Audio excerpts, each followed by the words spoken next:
자, 오늘은 퓨처 킹이 통과해야 하는 관문들이라는 제목으로 저는 말씀을 전하겠습니다. 성도 여러분, 고난은 영원하지 않습니다. 훈련은 끝이 있습니다.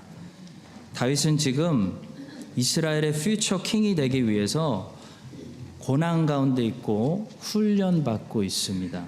그런데 우리가 벌써 어느덧 사무엘상 23장에 도착하고 있는 것처럼 시간은 멈추지 않고 지금도 흐르고 있습니다.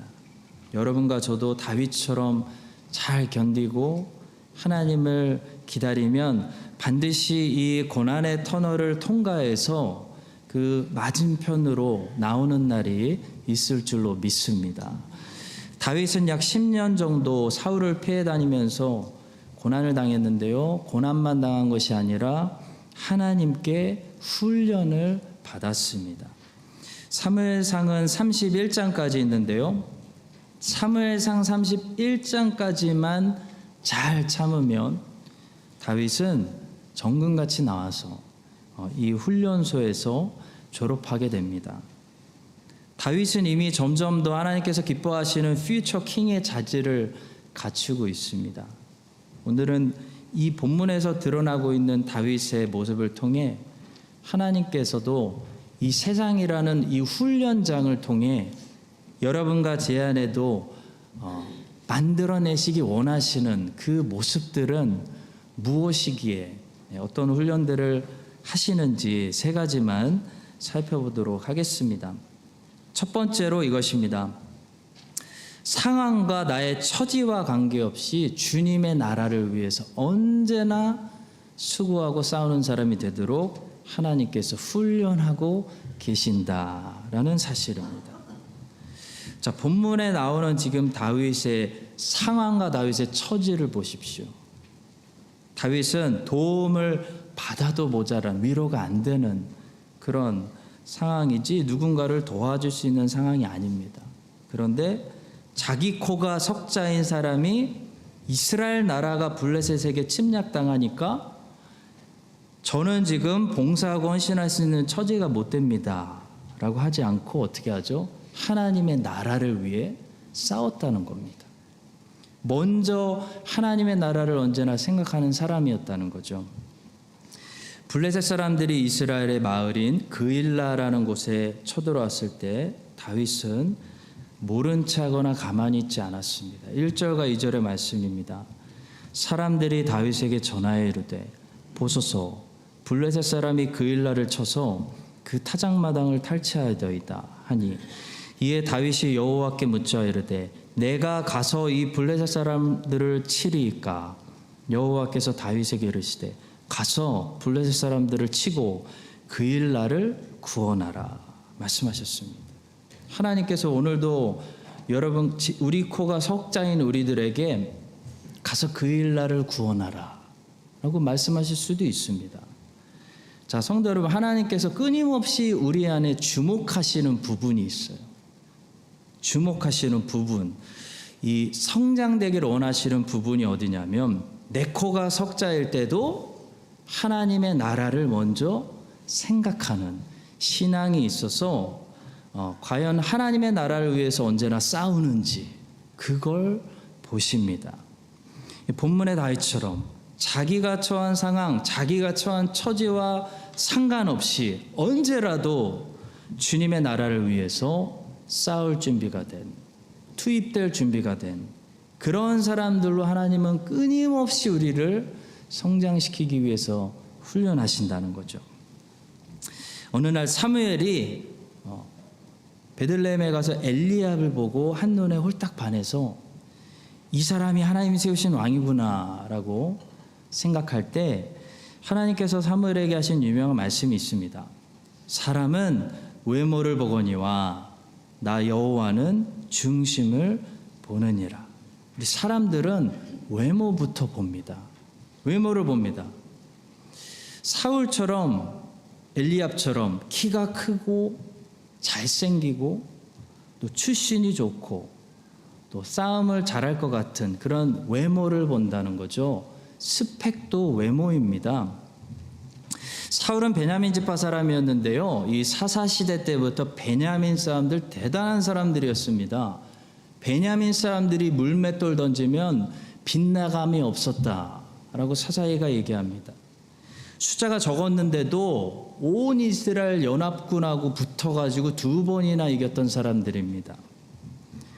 베냐민 지파다 그러면 싸움을 잘하기로 유명한 사람들이었다는 거죠. 그런데 그런 베냐민 지파에서 사울처럼 키도 크고 잘생긴 사람이 나왔으니까 와, 이 사람 진짜 괜찮은 후보다 라고 생각했다는 거예요.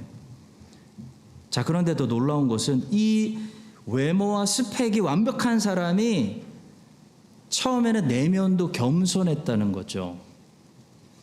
심지어 사울은 처음에 보니까 지혜롭기까지 했습니다. 그러니까 이스라엘 사람들이 사울을 보고 홀딱 반할 수밖에 없었습니다. 자, 그런데 이스라엘 사람들이 아무리 사울의 외모를 보고 그 내면의 성품까지 봤어도 절대로 못 보는 이 한 가지가 있었는데요. 그것이 뭐였냐면 본색이라는 것입니다. 본색. 사람 누구나 본색이라는 것을 가지고 있는데요. 이 본색은 문제가 나중에 드러납니다.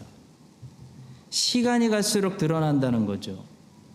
높은 자리에 올려놨을 때 드러나는 게 본색입니다. 본색. 시간이 지나고 높은 자리에 올려놓으니까 사울의 본색이 드러나기 시작했어요.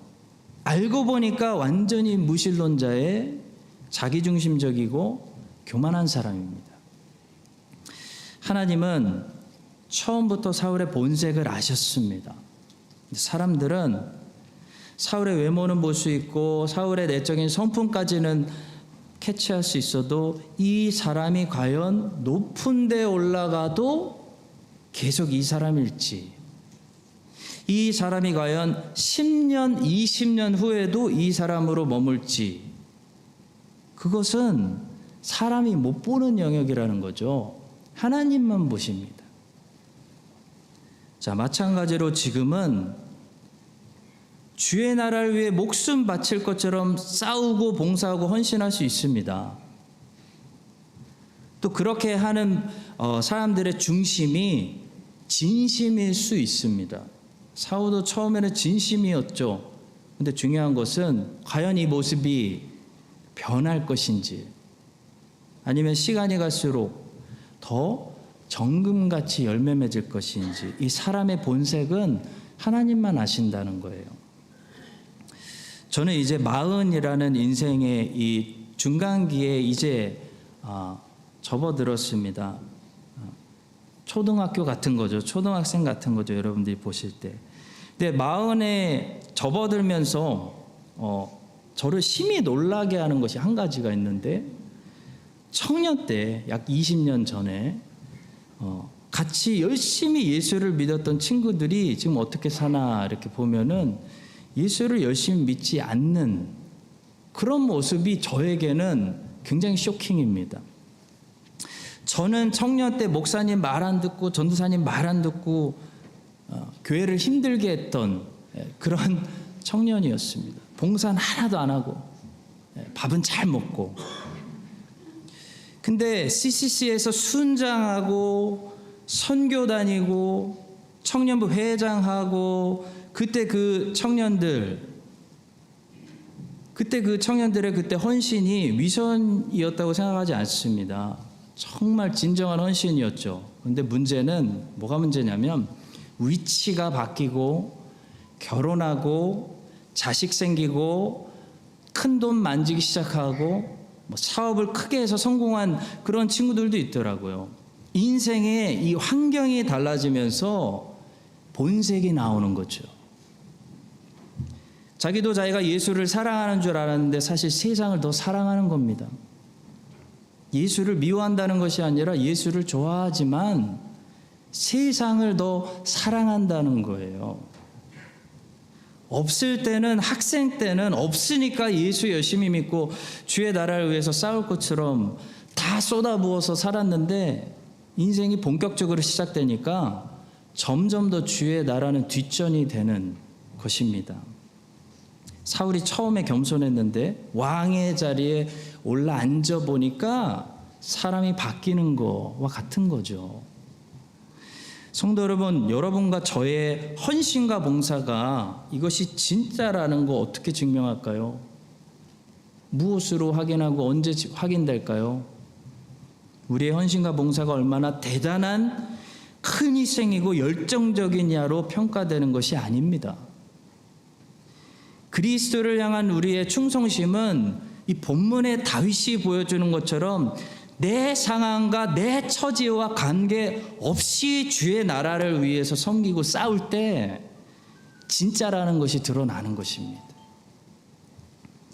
다윗은 어린 목동이었을 때도 물맷돌 가지고 하나님의 이름을 위해서 싸웠고, 이스라엘 왕이 되었을 때도 이스라엘의 군대 가지고 자기 이름 위해서 싸운 게 아니라 여호와의 이름을 위해서 싸웠습니다. 상황이 바뀐다고 해서, 위치가 바뀐다고 해서 다윗은 싸움을 멈추거나 아니면 자기 이름을 위해서 싸우지 않았다는 거죠. 다윗은 가장 어려울 때, 이 사울에게 쫓기는 10년, 자기 거가 석자일 때, 이스라엘에서 찌꺼기 취급당할 때도 이스라엘 나라를 누가 건들면 하나님의 영광, 하나님의 이름을 위해서 가서 싸우는 사람이었다는 것입니다. 마치 사도 바울이 예루살렘 성전에서도 복음을 전하고, 빌립보 감옥에서도 복음을 전하고, 고린도에서 텐트 만들면서 복음 전하고, 지중해 바다 한가운데 둥둥 떠다니며 배가 난파되었을 때도 복음 전하고, 로마 감옥에 갇혀서 재판 기다리며 죄수되었을 때도 복음 전했던 것과 같은 거예요.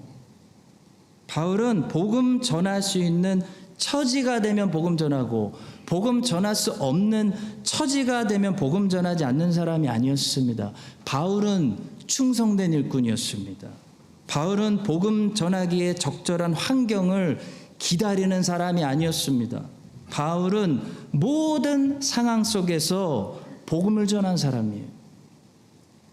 성도 여러분, 하나님은 지금도 우리를 어떤 사람들로 양육하고 계시냐면, 바울과 다윗처럼 우리가 처해 있는 어떤 상황 속에서도 하나님의 나라가 먼저이기 때문에 하나님의 나라를 위해서 싸울 수 있는 사람들로 양육하고 계시는 거예요.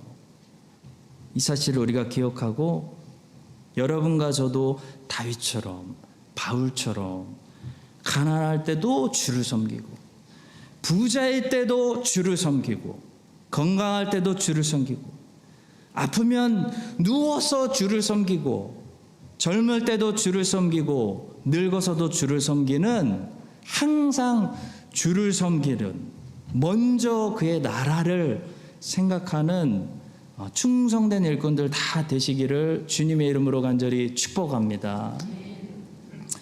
두 번째로, 하나님은 우리를 이렇게 훈련하십니다. 하나님께서는 우리를 혼자가 되더라도 하나님 편에 설 수 있는 사람들로 훈련하고 계신다는 사실입니다. 자, 본문에 보시면 지금 다윗이 자기 코가 석자인 처지에서도 600명의 부하들에게, 야, 우리가 그일라 사람들을 구하러 가자. 블레셋 사람들 쳐들어왔는데 나라 구하자 라고 말했어요. 여러분, 다윗의 부하들이 정말 미치는 줄 알았어요. 기가 막혀가지고 다윗에게 이렇게 말했습니다. 3절입니다. 다윗의 사람들이 그에게 이르되, 보소서, 우리가 유다에 있기도 두렵거든 하물며 그일라에 가서 블레셋 사람들의 군대를 치는 일이리까. 이게 무슨 말이냐면요, 우리가 지금 아군한테도 쫓기고 있는 마당인데, 적군들하고 싸우다가 적군들은 얼마나 우리를 더 미워하겠습니까? 이스라엘 사람들도 우리를 미워하는데, 블레셋 사람들 지금 건드리면 블레셋 사람들은 우리를 얼마나 더 미워하겠습니까? 이런 말이에요. 한마디로 우리는 지금 우리 형편을 돌볼 때지 적군하고 전쟁할 때가 아닙니다. 제발 좀 진정하세요, 다윗이요. 이런 말씀이에요. 부하들이 안 따라와 줍니다. 한 번에 안 따라와 주니까 다윗이 하나님께 다시 물어봐요. 그랬더니 하나님께서 다윗에게 다시 한번 말씀해 주십니다. 가라, 싸워라. 그일 나를 구원해라. 그래서 결국 다윗은 하나님의 말씀에 순종해서 블레셋 사람들하고 전쟁을 합니다. 자, 성도 여러분, 다윗이 당시 처한 상황을 다시 한번 정리해 보면 다윗은 일단 사울의 군대에게 지금 쫓기고 있는 상황입니다. 근데 그 상황에서 블레셋하고도 지금 붙어버리면요, 이제는 블레셋 군대에게도 찍혀가지고 자칫 잘못하면 샌드위치가 될 수 있는 상황입니다. 그리고 또 부하들이 지금 펄펄 뛰는데 다윗이 전쟁을 하자고 밀어붙이면 잘못하면 다윗은 너무나 형편이 어려운 가운데 있는 이 부하들에게도 찍힐 수 있는 그런 상황입니다.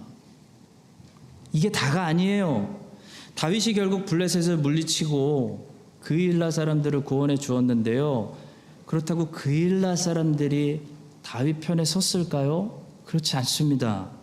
조금만 더 읽어보시면 그일라 사람들 못돼가지고 생명의 은인 기억하지 않고 사울이 두려워서 다윗 팔아버렸습니다. 다윗 배신하고 다윗 여기 있습니다. 왕이시여 빨리 와서 잡아가세요. 다윗의 위치를 알려주었습니다. 사무엘상 23장 12절의 말씀을 들어보십시오. 다윗이 여호와께 묻고 있는 장면입니다. 다윗이 이르되 그일라 사람들이 나와 내 사람들을 사울의 손에 넘기겠나이까 하니 여호와께서 이르시되 그들이 너를 넘기리라. 성도 여러분, 다윗은 동서남북으로 모든 사람들에게 지금 버림받을 수 있는 그런 상황입니다. 근데 이런 상황 속에서도 다윗이 위대한 다윗이 될 수 있는 것은 다윗은 시선을 하나님께 고정했다는 거예요. 여러분, 다윗이 생각보다 별거 없습니다. 근데 다윗이 왜 다윗 되는 줄 아세요? 모든 상황 속에서 다윗은 시선을 하나님께 고정한 사람이었다는 거예요. 다윗의 위대한 믿음이 여기 있습니다. 우리는 시선을 빼앗기는 게 문제예요. 한쪽에서만 원술이 일어나도 금방 한쪽만 바라보고 거기 시선 뺏겨가지고 하나님 바라보는 것을 중단하잖아요. 근데 다윗은 지금 사방팔방으로 동서남북의 원수가 쫙 깔렸습니다. 이쪽에서는 사울의 충성된 군인들이 다윗을 단칼에 죽이려고 온 동네를 샅샅이 수색하고 있어요. 이쪽에서는 블레셋 사람들이 이제 다윗이 자기들 건드렸다는 거 알고 야 다윗부터 죽이자 해가지고 준비하고 있어요. 가까이에서는 다윗의 부하들이 불평 쏟아내면서 언제 다윗을 배신할지 모르는 상황이고, 저쪽에서는 목숨을 구해준 그일라 사람들이 다윗에게 편안한 은신처를 제공해 주는 것이 아니고 사울에게 붙어서 다윗을 넘겨주고 있는 것입니다. 그런 상황 속에서도 다윗은 무엇을 하고 있냐면 믿음의 눈을 들어 여호와를 바라보고 있다는 거예요. 다윗은 늘 시선이 여호와께 고정되어 있습니다. 아무리 사탄이 흔들어도 아무리 그 시선을 좀 돌려보려고 해도 다윗은 고난당할수록 여호와를 더 붙드는 사람이었다는 것입니다. 다윗이 어떻게 여호와를 바라보고 있습니까? 그 절박한 상황 속에서도 하나님께 기도하고 있어요. 본문에서 다윗은 하나님께 2번 기도했습니다. 처음에 기도하고 응답 받았는데 부하들이 투덜거리고 안 따라와 주니까 마음이 답답해져서 하나님께 다시 기도한 거예요. 그랬더니 하나님께서 더 명확한 약속을 주십니다. 말씀으로 용기를 주세요. 승리의 약속을 주세요. 말씀이 다윗에게는 피난처고 용기고 힘이었던 것이에요. 4절 말씀입니다. 다윗이 여호와께 다시 묻자온대 여호와께서 대답하여 이르시되 일어나 그일라로 내려가라. 내가 블레셋 사람들을 내 손에 넘기리라. 다윗은 하나님의 음성을 톡톡히 듣고 마음의 확신을 가지기 시작합니다. 성도 여러분, 다윗은 모든 사람들이 주변에서 폭풍처럼 막 일어났는데도 여호와의 목소리를 청종했기 때문에 힘을 내고, 그 와중에 힘을 내고 흔들리지 않았습니다. 마치 베드로가 그 시선이 예수님께 고정되어 있을 때 주변에서 막 폭풍이 일어나도 물 위를 걸었던 것과 같은 것이에요. 다윗은 믿음으로 지금 물 위를 걷고 있는 것입니다. 여러분, 물 위를 걷는 것은 베드로만 하는 것이 아니에요. 누구든지 폭풍이 일어난 와중에도 여호와께 시선을 고정하고 믿음으로 요동치지 않는 사람, 물 위를 걷는 것입니다. 내 주변의 모든 사람들의 모든 문제들이 한꺼번에 터져가지고 사방팔방에서 내 생명을 찾아도 내 시선이 여호와의 얼굴에 고정되고 내 영혼이 여호와의 목소리를 청종하는 데 집중되어 있으면 주변이 요동쳐도 어떻게 해야 되는지 아십니까? 여호와께서 강하신 팔로 우리를 보호하시는 줄로 믿습니다. 이것을 평생 경험했던 다윗이 나중에 이런 시를 지었어요. 시편 3편인데요. 시편 3편 짧기 때문에 한번 제가 읽어보겠습니다. 여호와여, 나의 대적이 어찌 그리 많은지요. 일어나 나를 치는 자가 많으니이다. 많은 사람이 나를 대적하여 말하기를 그는 하나님께 구원을 받지 못한다 하나이다. 여호와여, 주는 나의 방패시오 나의 영광이시오 나의 머리를 드시는 자이시니이다. 내가 나의 목소리로 여호와께 부르짖으니 그의 성산에서 응답하시는도다. 내가 누워 자고 깨었으니 여호와께서 나를 붙드심이로다. 천만인이 나를 에워싼다 할지라도 진친다 하여도 나는 두려워하지 아니하리이다. 여호와 일어나소서. 나의 하나님이여 나를 구원하소서. 주께서 나의 모든 원수의 뺨을 치시며 악인의 일을 꺾으셨나이다. 구원은 여호와께 있사오니 주의 복을 주의 백성에게 내리소서. 아멘.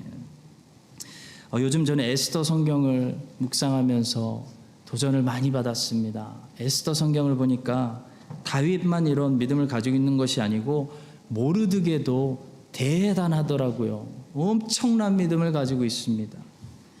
하만이 페르시아 온 전역에 있는 모든 유대인들을 전부 학살하려는 초대형 홀로코스터를 준비했습니다. 천만인이 유대인들을 둘러싼 거죠. 동서남북이 다 유대인들의 적이었습니다. 원수였습니다. 원수가 애워싸는 이야기가 에스더 성경이에요. 근데 모르드게는 어떤 믿음을 가지고 있는지 아십니까? 천만인이 에워싸도 여호와가 구원이라는 믿음을 가지고 있었습니다. 그래서 흔들리지 않습니다. 침착합니다. 구원해 주실 것을 확신하고 있습니다.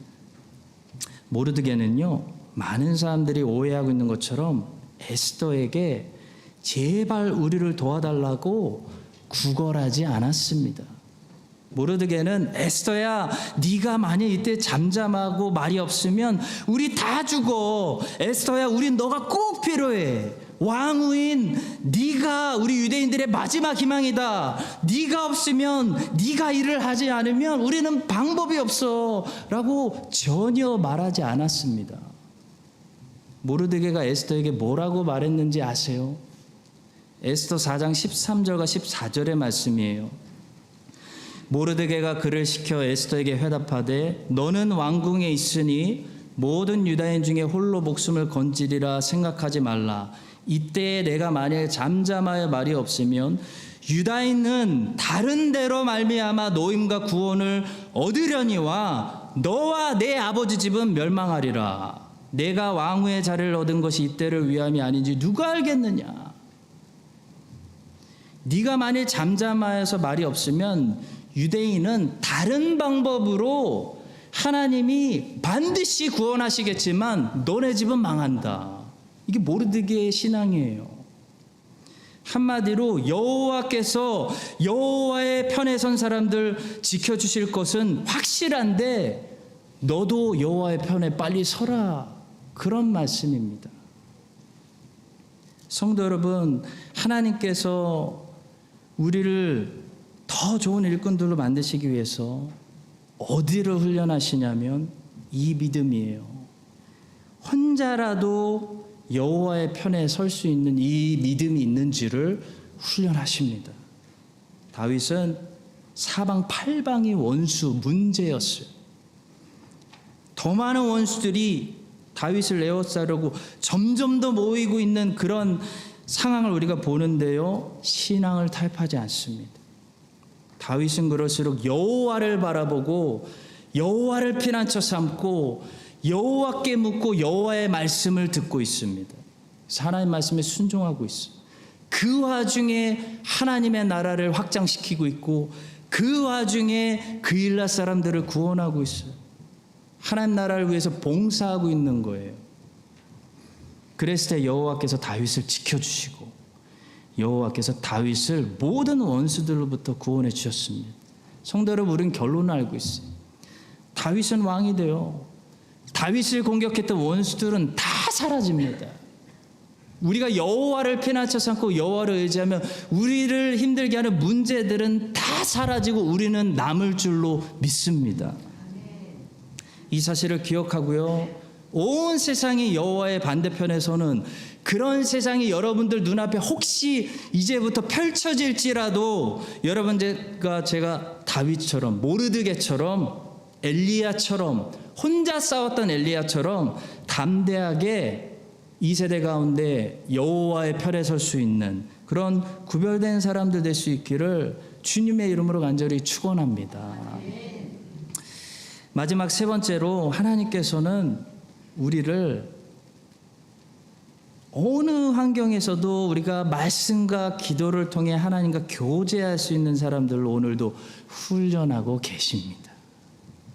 이 본문 끝절 6절에 보니까요, 다윗을 기쁘게 할 만한 반가운 소식 한 가지를 거기 기록해 놓았습니다.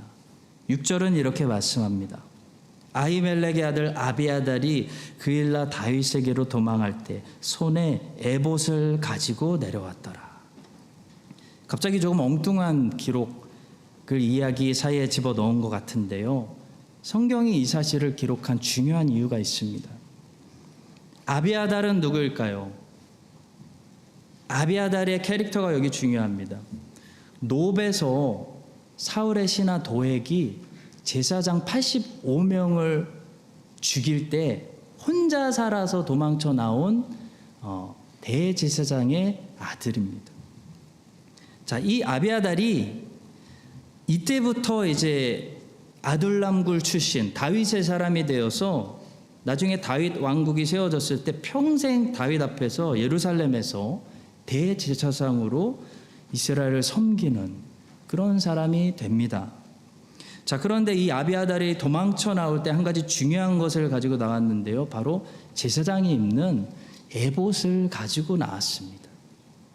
이 에봇은 보통 제사장들이 입는 에봇을 가리키는 것이 아니라 이렇게 중요한 옷으로 여기 기록해 놓은 것을 봐서 이것은 대제사장이 입는 옷을 가리킨다고 할 수 있습니다.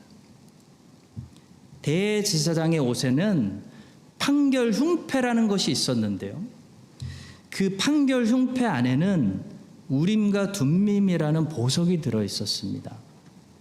대제사장은 이 우림과 둠밈을 가지고 무엇을 했냐면 하나님께 묻기도 하고 하나님께 뜻을, 응답을 받을 수 있는 대제사장만 가지고 있는 특권을 가지고 있었습니다. 한마디로 하나님과 소통할 수 있는 특권을 가지고 있었다는 거예요.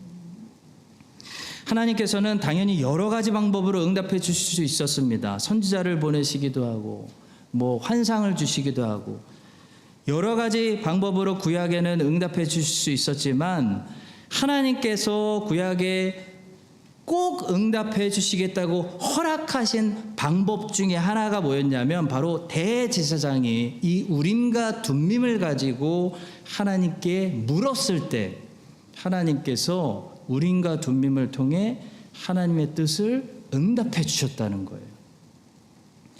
그러니까 한마디로 다윗은 엄청난 선물을 받은 겁니다. 갑자기 제사장이 다윗에게 온 거고 제사장만 사용할 수 있는 에봇을 이 제사장이 들고 다윗에게 찾아온 거예요. 천군만마를 얻은 것입니다. 한마디로 무인도에 있는 사람에게 성경을 발견한 것과 같은 거예요. 다윗은 비록 사울에게 쫓기고 있어서 그토록 다윗이 사모하는 하나님의 성막에 가서 제사 드릴 수는 없었지만, 하나님께서는 다윗에게 제사장 아비아달을 보내주시고, 그 아비아달이 제사장 입는 에봇을 들고 가져오게 하심으로 한마디로 다윗은 도망 다니는 와중에도 여호와의 뜻을 묻고 들을 수 있는 특권을 가지게 되었다라는 사실입니다. 반면에 사울은 왕궁에 있었습니다. 왕궁에 있었지만 여호와께서 사울에게 더 이상 응답해 주시지 않았습니다. 하나님과의 소통이 끊겼습니다. 그러면 누가 더 괴로울까요? 왕궁에 있는 사람일까요? 굴에 있고 광야에 있는 사람일까요? 왕궁에 있는 사람이 더 미치고 괴로운 것입니다. 왜냐하면 여호와의 말씀이 들리지 않기 때문입니다. 하나님의 뜻이 분별되지 않기 때문입니다. 이 역사가 어디로 가는지 전혀 노 아이디어이기 때문입니다. 반면에 다윗은 비록 아둘람 굴에 있고 엔게디 광야에 있고 여기저기 열악한 환경을 돌아다니고 있지만 늘 하나님이 거기서 응답해 주시기 때문에 다윗은 최고의 축복을 누리고 있는 것입니다.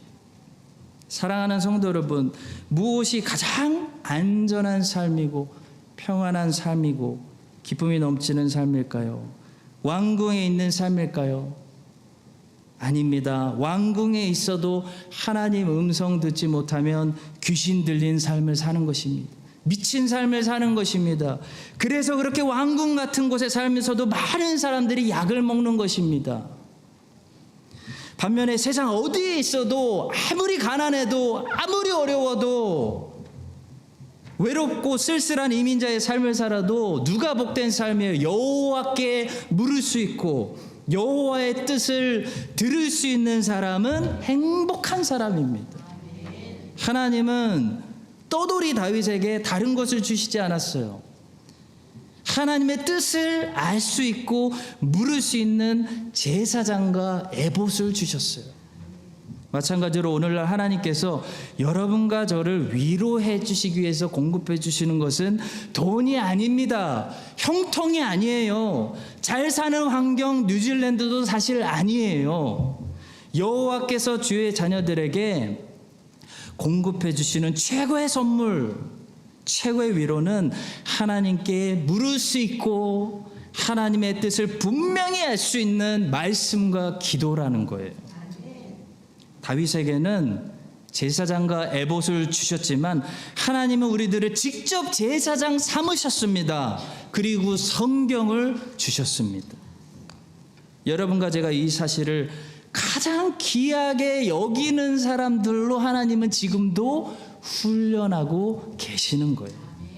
그래서 세상 어디를 가든지, 한국을 가든지 미국을 가든지 크라이스처치에 있든지 인생에 어떤 시즌이 불어오든지 그게 중요한 게 아니고 거기서도 나의 기도를 들으시는 하나님, 거기서도 성경을 통해 나에게 말씀 주시는 하나님을 다윗처럼 우리가 평생 의지하고 동행하고 만나며 살아갈 수 있기를 세상 어느 장소에서나 계시는 우리를 사랑하시는 예수님의 이름으로 간절히 축원합니다.